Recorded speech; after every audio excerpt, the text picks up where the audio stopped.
The following is a hockey podcast out of Vancouver and Surrey, British Columbia. It'll only consist of a lot of puck talk and even more BS, or in actual words, banter and satire. Enjoy, and as always, go Canucks go. Let's put some respect on his goddamn name. It's Tom Willander.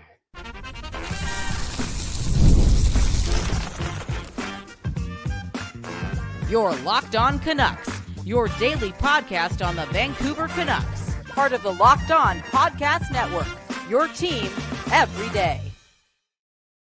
Hey. Welcome to another episode of Locked On Canucks. My name is Trevor Bay. That guy is Cal Bowen. And that dude who got his first point for the Canucks last night, his name is Tom Willander.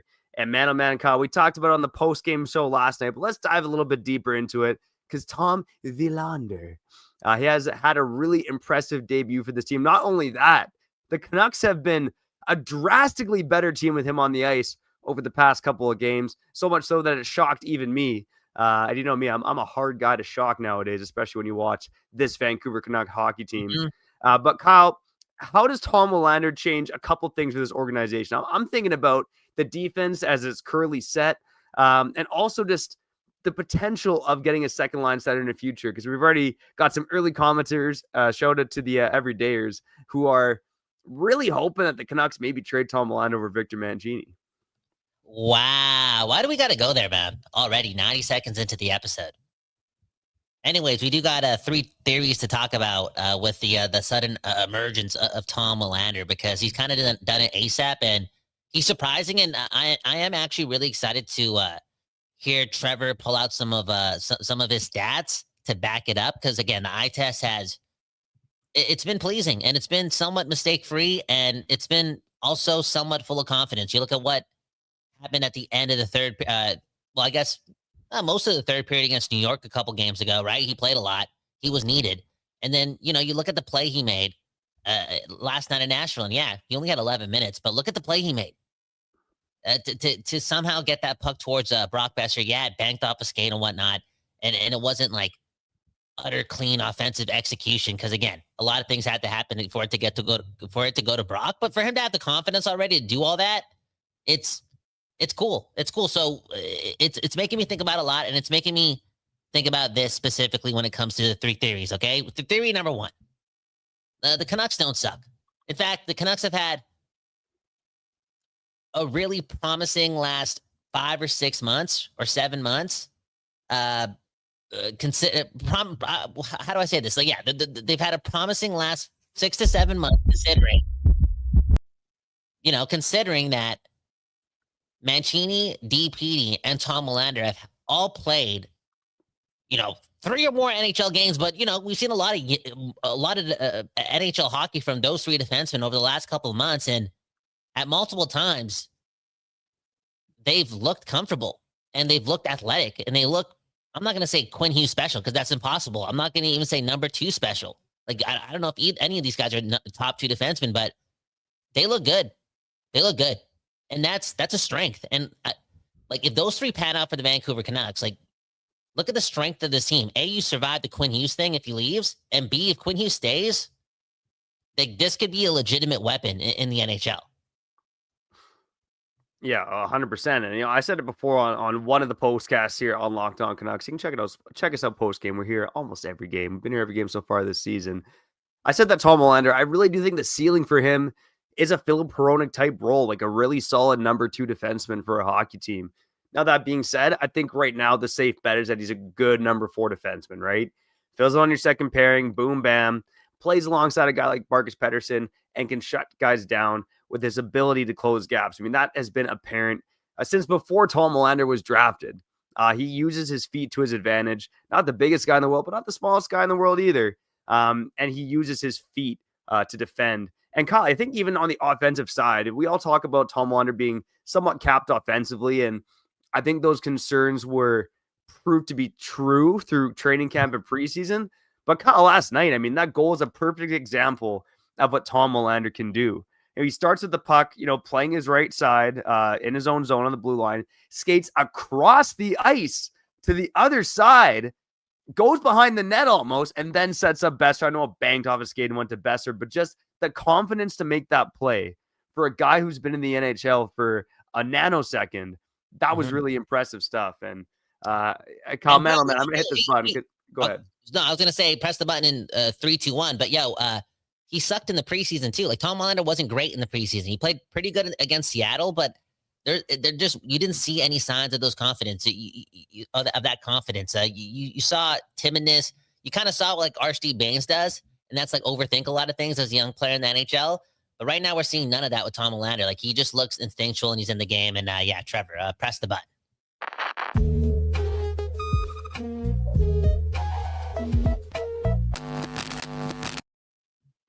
This is Canucksitology, the study of whales. We're studying the Canucks here, and man, oh man, Kyle, you can slap me in the face with my calculator after this one, because this one shocked me. But over the last 2 games, the Canucks game against the Minnesota Wild and the contest against the Nashville Predators, Tom Willander, by far the best Canuck on the ice in terms of expected goals or controlling possession with the scoring chances. With Tom Willander on the ice, the Vancouver Canucks have controlled 71.4% of expected goals with Willander on the ice. Without him on the ice over the last 2 games, Kyle, the Canucks have controlled 35.4% of expected goals. They've gotten creamed, baby, when Tom Willander hasn't been on the ice. And look, against the Nashville Predators, it was a bit of a softer matchup. Quinn Hughes returns. Tom Willander does slide down into more of a third pairing role, but he was playing alongside DPD. And those are the 2 youngest guys in the Canuck lineup right now. I mean, they have a combined age of 41. Tyler Myers is 35. Like, those 2 combined are almost as old as Tyler Myers, or a little older than Tyler Myers, I should say. But look, in the game against the Minnesota Wild, he played with Marcus Pettersson, and he largely played against Kirill Kaprizov. And when he was on the ice, the Canucks, they out-attempted the Wild with Kaprizov on the ice. That is incredibly impressive stuff for a defender like Tom Willander. You got to, credit the lineman. You got to credit his deep partner to Marcus Pettersson. But man, oh man, Tom Willander is showing the poise out there. Adam Foote used those words post-game last night. He likes his poise with the puck. That much has been evident. I think, again, it was a bit maybe of a somewhat of a rocky start against the Rangers. I think there were some good moments. He got some power play time, some 6-on-5 time, but that was a bit more of an adventure. It's been a very clean game from Tom Willander for the past few games. I said it last night on the postcast. I think he was probably the only Canuck defenseman last night not to make a mistake on the ice. And again, this dude is the youngest player in the lineup. Really positive signs for a guy who, like we've said, didn't have the greatest preseason, didn't have the greatest training camp, didn't have the greatest debut in Abbotsford either. And here he is in a very short sample size, making a pretty big impact with the Vancouver Canucks. 100%, man. And again, it's making me think that there has been like significant progress made over the last half year with this hockey club, considering we're talking about 3 young defensemen looking A, athletic, B, instinctual, and C, confident, and 4, competent NHL players too. I'm starting to think there's like an 85% chance all 3 of these guys are like good NHLers. Anyways, theory number 2, he plays with Quinn Hughes. Woo. And no, think about it. And Trevor, I don't have the data. Well, I thought about it. I know you have. I think you've said it way more times than anyone else.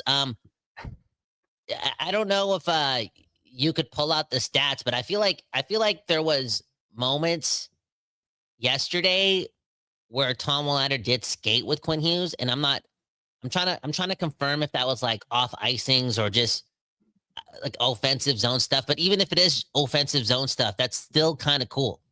That's we're talking about Quinn Hughes. He looked great with Luke Schenn. He's looked great with Tyler Myers. Like he could pull a Houdini and make Tom Willander look really, really good too. And based on Tom Willander's confidence right now and how he's been able to just lock in, he's a smart guy and he's a confident guy. You've been around him and you've seen the interviews. Everyone's seen the interviews. Look at how he handled his contract situation too. This guy's a cocky, confident dude. So maybe he's able to pull it off too. Theory number 2. This season, we see him play with Quinn Hughes, and that ultimately puts Tyler Myers down the lineup. It's like, we might see Marcus Pettersson and Philip Hronek. And I don't know, like how long does he last playing with DPD? Like, could they actually shell that out the whole time? Who knows? Maybe. But I don't know. I just feel like we're going to see Quinn Hughes and Tom Willander play a lot of hockey together. Yeah, and Kyle, I was saying this back in July, so shout out to the everydayers if they heard that one. But I think that was my hope for Tom Willander. Can he show enough to partner up with Quinn Hughes? Because the mobility, I think, is huge, right? Quinn Hughes likes to pinch and get up in the play. And, sometimes you need a defender that can get back quickly. And honestly, Kyle, I know Tyler Myers and Quinn Hughes, it worked statistically for a good part of last season. They got shelled last night when they were on the ice together. It wasn't that pretty. And I think Tyler Myers had a kind of a rough game overall. But if Tom Willander can truly emerge and play alongside Quinn Hughes, that would be a huge development for this hockey team. I know Victor Mancini got some shifts when he was healthy, but I think those are the things you want to see. You want to see one of these young guys take on a bigger role, play with Quinn Hughes, and push Phil Pronik onto a pairing with Marcus Pettersson. That is going to set the Canucks up for their best possible chance at success. And look, one left to Tyler Myers. He's been a warrior for this team for a long time. The chaotic giraffe, man, giving us a lot of memories.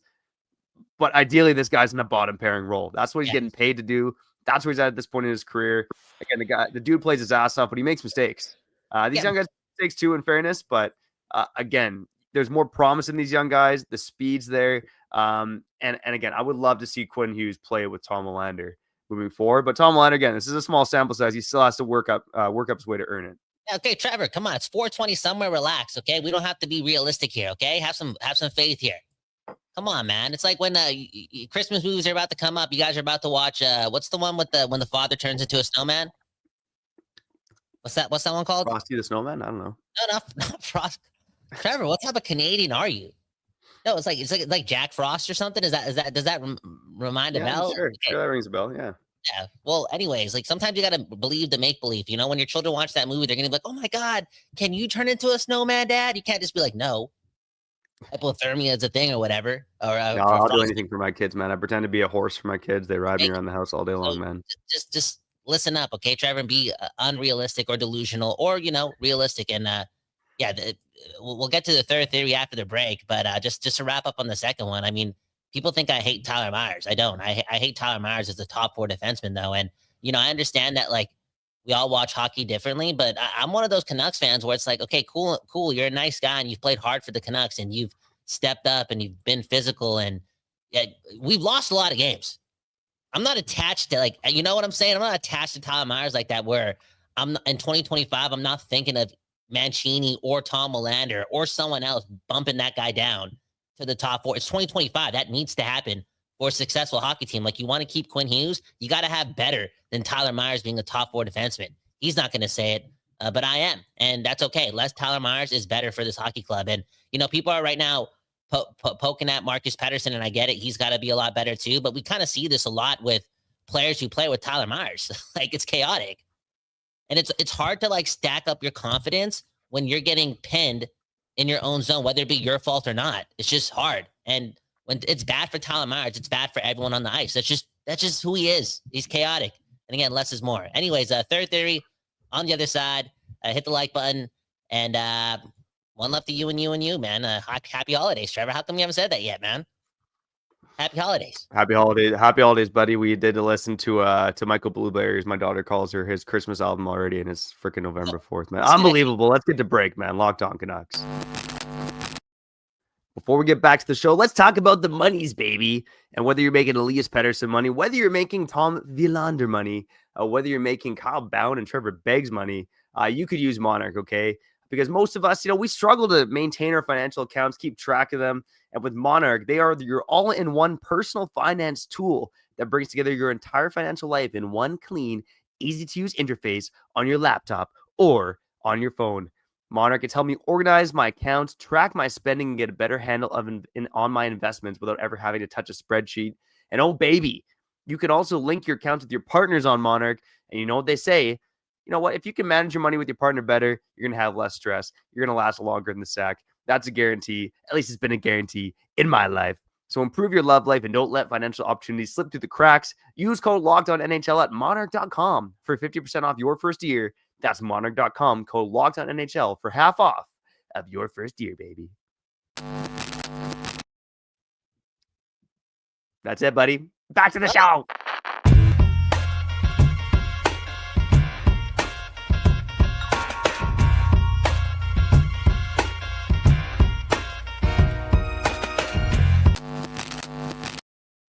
People, we back doing this, and that's talking about your Vancouver Canucks. Speaking of the people, let's get to some comments. Man, oh man, we have Canada Rules, America Drool saying Kyle is the number 1 Tyler Myers hater. No, I hate losing. And I think, again, it's 2025. It's okay to move off of needing Tyler Myers in your top 4. It's okay. It's like, it's totally fine. And I think this team obviously will be a better team when there's just less mistakes being, put on the ice. Like, look at their forward depth down the middle. Like, and let's say Tom Willander pans out. And again, I'm honing in on the fact that through 3 games, like, I've seen a lot of mistake-free hockey. Like, the data's saying that. I didn't know he played, in his minutes he played against Kaprizov, the Canucks were, quote unquote, in theory, better. Like, that's huge. That's huge. I'm not going to lie. That's real huge. And again, the eye test is telling me that this confident individual is feeling himself, and he's, feeling firm in his ability to be a rookie in the NHL. And it goes back to, again, that paper, that article. Can somebody just like search it up yourself? Thomas Drance, Tom Willander, September article regarding players like him not being sent down to the AHL or playing a lot of AHL games. Because now it's all making sense that, no wonder like the Canucks were kind of banking on this guy to make the team out of camp, because they see the potential, and they like, I didn't know it was going to happen this quick. Anyways, before I get to theory number 3, like, why don't I let Trevor, hit him with the 2.5? Like, what are your thoughts? Like, is there something that you've thought deeply in regards to Tom Willander in his last 3 games and how it makes you think a little bit differently about the Vancouver Canucks moving forward? It's a good question. I think what I go back to is just listening to Tom Willander do interviews, whether it was myself talking to him, whether it was being on Chris Faber's podcast. Shout out to Faber, by the way. I think he just has the right mentality to approach in the game. Just intelligent guy, talks about wanting to be a sponge, always being driven to get better, learning from his mistakes, and just the realistic nature. I think when I talked to him at the end of the preseason that, he thought some time in the AHL would be good. And, I think that was some honesty that, he didn't have to be that forthcoming. So again, I just think he's a smart guy. He's got the right mentality on his shoulders, and I think he's got the skills to boot. And I think he's, again, a safe bet to be a solid number 4 defenseman, but I'm curious if he could be more. And Kyle, I think the speed element is huge for the Vancouver Canucks defense, because this is a fairly slow team. As outside of Quinn Hughes and maybe guys like Drew O'Connor and Kiefer Sherwood, it's a pretty slow hockey team, especially on the back end, as much as guys like, Marcus Pettersson and Tyler Myers, not so much Tyler Myers, are supposed to be kind of stable defensemen. They lack speed back there outside of Quinn Hughes, and Tom Willander is a guy who can absolutely boost that. Yeah, and the skating ability is already instinctual at the NHL level. Even that quote unquote dreadful game against Minnesota. I mean, the one highlight was this guy, going down the wing and hitting the post and just burning by, the opposition and some of his colleagues as well. So yeah, the Tom Willander he's off to a good start here, and it's surprising. And obviously I'm taking a hit of it, and it's feeling good. I didn't know this was going to come to my door. It feels like Christmas came early. Okay. For real. Speaking of Christmas came early, gifts, right? Yo, don't make Tom Willander a gift for any other team. I think it's pretty clear that the Canucks need Tom Willander more than they need a second line center. And let me expand on that. Okay. Cause again, you talked about like the person he is. And this is Locked On Canucks. You're Canucks every day. I was talking a lot of shit about Tom Willander in the summer because I didn't like the contract dispute or whatever it was. It was like, after all the noise we had last year, I just wanted some team Vancouver Canuck motherfuckers, Like, I didn't want no more drama. And it seemed to be another situation where a disgruntled Canuck fan like me, a traumatized Canuck fan like me, viewed that as just drama. Like, why is it taking so long for the 11th overall pick to sign his entry-level deal? Right? But anyways, as mentioned 4 or 5 minutes ago, at least he's confident. At least he got some swag. At least he's sure of himself. And if you listen to anything Tom Willander over the last couple months or the last couple of years since he's been drafted, he's given that. So again, let me expand on this. The Canucks need him more than a second-line center. They need Tom Willander to stick around with the big club and learn from Quinn Hughes. For real. Whether it be for 1 year or 2. Because this dude may be your future. And if you're not winning with Quinn Hughes and you ultimately have to ship him off, what are the chances you get a better defender than Quinn Hughes? 0%. 0%. What are the chances that in a trade you potentially get a defenseman back that at its peak at his peak is as good as Tom Willander in his peak? Honestly. Like, you need to think about this deeply and just like, at least we have Tom Willander if we lose Quinn Hughes. It sounds crazy, but at least. And if you learn from Quinn Hughes, and if you think about both of their personalities, they seem very hockey/work oriented, like career focused, right? So put them in the same room and have them learn with each other. And the Canucks need Tom Willander because I feel like that type of guy, especially if Quinn Hughes is leaving, pairs up well with a guy like Braden Coots moving forward. Like, I'm sorry, this team does not win a lot of hockey games, first off, and they don't win enough to think about, moving in a situation where you're trading Tom Willander. Can't happen. Cannot happen. I hope you're right, Kyle. I want to believe that Alvin and Rutherford, they know where the team's at, and they've said it before, right? Like, they're a team in transition. They're not a team competing for the Stanley Cup at this moment, and I think most fans understand that. I mean, you and I, man, we get drunk off the blue and green, and we want to believe that they can get there, but they're not there right now. And teams like that can be trading away assets, future assets for short-term help if they're not truly in that contention window. That being said, we did see this team deal away a first-round pick for Filip Hronek. Now, that wasn't a prospect. That was a pick they just got in the Bo Horvat trade, so you could call it a bit of a wash. But that was a rare occurrence where a team was buying at the deadline despite being a bottom 10 team in the NHL. A right-handed defenseman, that's rare, right? Like Hronek, a right-handed defenseman, Willander, a right-handed defenseman. Like, I don't know if you have the data to support like why there's such an importance on that specific player type, but based on the energy around that player type over the last couple of years, I think I can say this. I think I can say that like a top 4 right-handed defenseman is just as important as a really good number 2 center. And I'm not talking about like Celebrini and what's the guy, Misa, or like, I'm not talking about like 1-2 punches like Draisaitl and McDavid. I'm not talking about outlier situations. I'm not talking about like 23-24 Patterson Miller. I'm just talking about the Kadris and the Zakas of the world, and even a tier above those players. I just feel as if you got to put a premium on that. And Tom Willander's first 3 games, again, I'm smoking it. It just looks good. It looks good. It looks fun. And I like how he's so serious, man. He seems like a good leader. Yeah, I completely agree, Colin. I think you made a good point on one of the postcasts. Like, if they are going to trade this guy, it better be for like a young 20, 21-year-old center, like that typical prospect swap where you're getting another, top 10 pick center type player.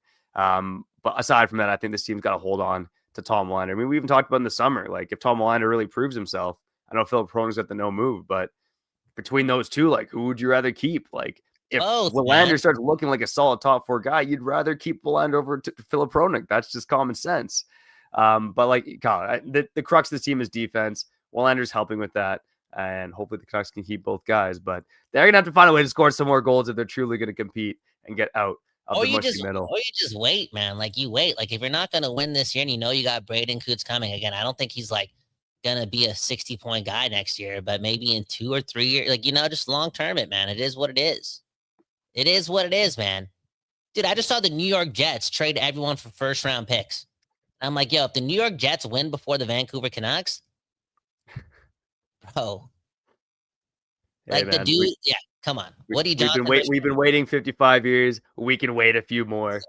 Let us know in the comments, what are your expectations for Tom Willander this season? Does he stick with the NHL team full time? It's certainly looking like that way. And do you think he's got a shot to stick permanently alongside Quinn Hughes?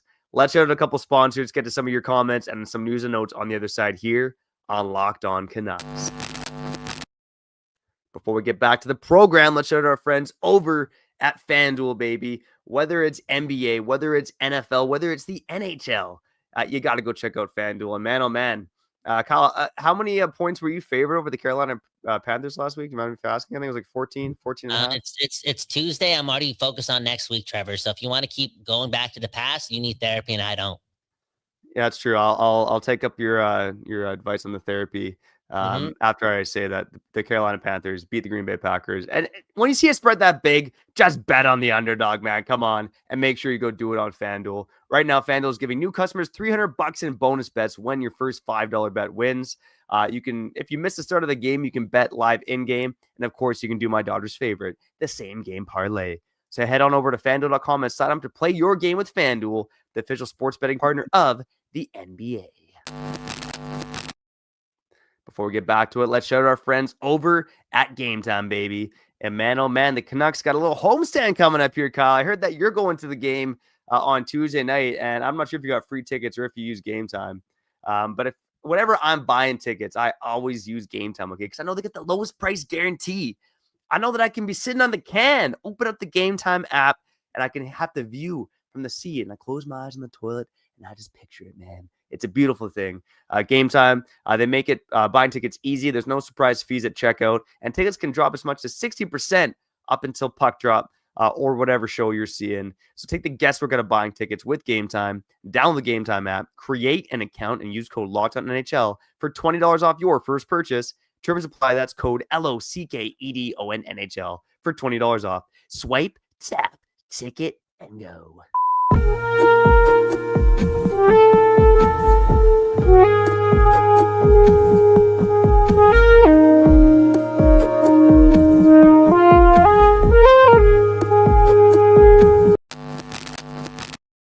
Okay, we back doing this, and that's talking about your Vancouver Canucks. My name's Kyle Bowen. That right there is Trevor Beggs, second best dad in the world. Dude, we need to make a segment called The Daddies, where we just talk about being a dad, okay? Trevor, the holidays are near. It's Christmas in a couple weeks. What's your daughter want, man? Come on. It's a good question. She just had her birthday, so I already feel like we were bombarded with gifts, but she's really into K-pop Demon Hunters. As is the whole world. And actually during the Canucks Preds game yesterday, I'm watching with the kids, and one of the songs from K-pop Demon Hunters came on. Now I'm born to be. And my kids like right away look at the TV. They're like, is that K-pop Demon Hunters? Jesus Christ. It's the pandemic that's sweeping the nation, man. But I like yeah, it. she's up there right now watching K-pop Demon Hunters as I do this podcast. So probably something K-pop Demon Hunters related. I wouldn't be surprised if I'm wearing a big purple braid just because of the show, man. Oh yeah, what you guys should do is like maybe like you guys all dress up as like each character from the K-pop Demon Hunters, and you guys just have like a little play or something, you know, that'd be cool. K-pop Beggsy. Yeah, shout out to the Demon Hunters, man. You know, anyone that's hunting the demons out there, props to them, Trevor. Okay. Anyways, comments. Man, oh man, the comment. Look at what we started, man. We've had people in the comments talk about like trading Quinn Hughes, and Quinn Hughes don't pass the puck, and boom, bam, and I'm sorry. Maybe this is what happens when you gloat too much about Tom Willander. Oh, you got to keep Tom Willander. You don't know what's going to happen with Quinn Hughes. That's crazy. Anyways, let's go to this comment from Aaron. Okay, saying Hronek seems solid but never elite. You brought something stupid up earlier, talking about, if Tom Willander is really good, maybe it makes this team like view Philip Hronek as expendable, and it's like, no, Philip Hronek is not expendable. He's like, I don't know if Tom Willander is ever going to be as good as Philip Hronek. I don't know, something based on what I'm seeing from Philip, and I'm liking what I'm seeing. Again, not the perfect guy, but he skates well. He's physical. I don't know. He just solid to me, man. He kind of reminds me of this. This might piss people off, and the guy I'm going to say is a better skater than Philip Hronek, but by how much? I don't know. Philip Hronek's not a bad skater, but anyways, he kind of reminds me of Ed Jovanovski, man. Oh, okay, man. No, I like that because he plays with a bit of an edge on his shoulder. Yeah, I actually don't mind that comparison. He's not gonna have the bone crushing hits or even the offense like Ed Jovanovski, but actually I don't mind that comparison. You know, Philip Hronek plays a hard nosed game, and it's okay that he's not elite. That's fine. Like, he is a great number 2 defenseman. We've seen him fill in admirably as number 1. Kyle, all I'm saying, I'm not saying, oh, Tom Willander's in a great 4 games. It's time to trade Philip Hronek. I'm saying that if Tom Willander, continues on this trajectory and ends up being maybe a top pairing defenseman or a solid number 2, it does make Philip Hronek expendable potentially if this team continues to be one of the worst offensive teams in the NHL. Yeah. I get you. It's crazy. We haven't brought it up once, but are the Canucks going to trade Valentino Martini, man? That's crazy. Anyways, maybe we'll read more comments at the end. What did you want to bring up? Like some news and notes? Like what's going on? Garland back tomorrow? Yeah, just some quick news and notes. Rick D'Alwell reporting earlier today. Rick D'Alwell expected on the show later this week. So stay tuned to that. He should be on Thursday. That Connor Garland was skating today at Rogers Arena, and there's a good chance he returns to the lineup on when's the next game? Tomorrow against the Chicago Blackhawks. Also saying Teddy Bluger will be as the next closest guy to returning as well. Which is curious because Victor Mancini, I think, was supposed to be back any day based on the report from last week. It was 7 to 10 days he was expected to be out. But regardless, Connor Garland, Teddy Bluger expected back in the near future, for Garland potentially as early as tomorrow against Chicago. The other thing I wanted to bring up is just having a laugh at Rick Tocchet, buddy. Right now, the Philadelphia Flyers ranking dead last in the NHL in terms of shots on goal, 23.5 shots per game. Flyers fans online are starting to get pissed off with Rick Tocchet, calling him a balder, better-looking version of John Tortorella, playing Matvei Michkov on the third line. And look, the Flyers are 6-5-1. They've had a fine start. Goaltending's helped them out. Yeah. I mean, solid defense. That's the Rick Tocchet mantra. But he loves getting, the puck back to the point and firing it at nothing. That's at least he says publicly he doesn't want that, but that's what his teams tend to do. And just to keep fans in the loop, in case you missed it, the Philadelphia Flyers lost to Calgary on Sunday. They had 18 shots on net. By the way, Calgary, the worst team in the NHL right now. So, yeah, and it's I didn't even know you were going to bring that up, and I'm trying to actually load up an image, but my StreamYard actually froze. So can you just press Canucksatology? Because this was like, I want to hockey nerd with you right now, okay?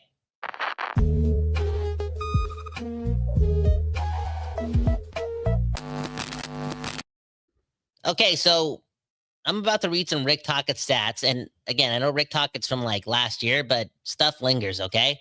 In 2021, the Arizona Coyotes were ranked 29th in shots per game. In 2024, the Canucks were ranked 26th. Now, 2024, PDO Kings, we loved it at the time.